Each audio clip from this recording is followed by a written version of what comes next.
Welcome back, folks, to another build for Forza Horizon 5, and as I said, I'm working through some of the more popular cars in the game, so you can't really not do a Lamborghini Centenario because it's a beast of a car. Personally, I don't really care for them too much, but it is fairly undeniable that it is a very, very useful car, and especially one which is so high in S2 without quite going into X. Now, I haven't done an X version, at least an updated X version. I don't recall if I did one before, years ago on the Xbox, but if you do need to take this essential build and turn it into an X-Class car, just follow what I've done in the video and then add the wings. That'll easily put you up to X-Class. Personally, I like having the advantage of it being this good in S2 instead, but it's down to you and what you want to use it for.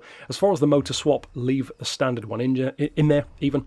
As far as the drivetrain swap, leave the four-wheel drive or all-wheel drive, of course. As far as the turbo aspiration, you want the twin on there. For the aero, like I said, that's more so if you want to bump it up into X-Class. For the tyres, it will depend on what you want to go for, but I've gone for the slicks. Of course, best of the best kind of thing. The width is, of course, increased. You'll notice I've got standard rims on there. Turns out they're just as light as the lightest ones in the game anyway, so unless you specifically don't like the look of the rims, there's no real need to change them. Personally, I kind of like the way it looks, and incidentally, as far as the tune code for this one, it's 704 426 426. I'm thinking that sounds like a mistake, but if that's what it said on screen and that's what I wrote down, that should be the number, even though it very rarely doubles up. But that will come with these wheels if you download that one. As far as the power, of course, it's nice and simple, just for everything for this one. 1550, what is it?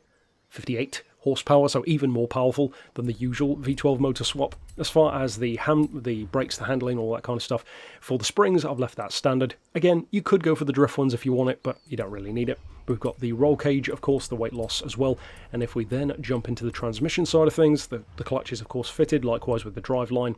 As far as the diff, that is race spec, and finally for the gearbox itself, the 4-speed. Of course, with nearly 1600 horsepower, it's got plenty of power, plenty of torque. You don't really need to have 10-speed gearbox or anything crazy like that. Then if we jump into the tuning shop, we've got 2.4 seconds, or close to 2.5 to 60, 3.7, close to 3.8 to 100, and 275 miles an hour on paper.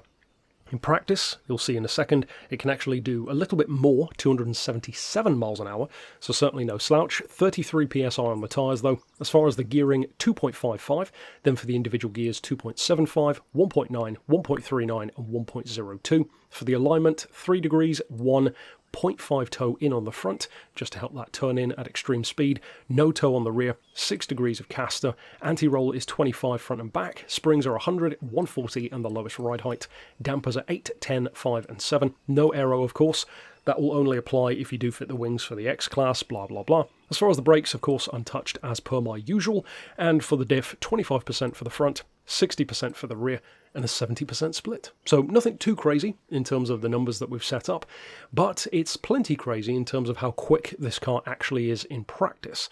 So speaking of which, we will, of course, as always, jump out to the road and show you what this car can actually do. Now, one of the key things, which I will say is really good about this car, actually, even as a non-fan of it, and it's not that I think it's a bad car, it certainly isn't, it's actually fantastic in a similar way to the Sesto Elemento.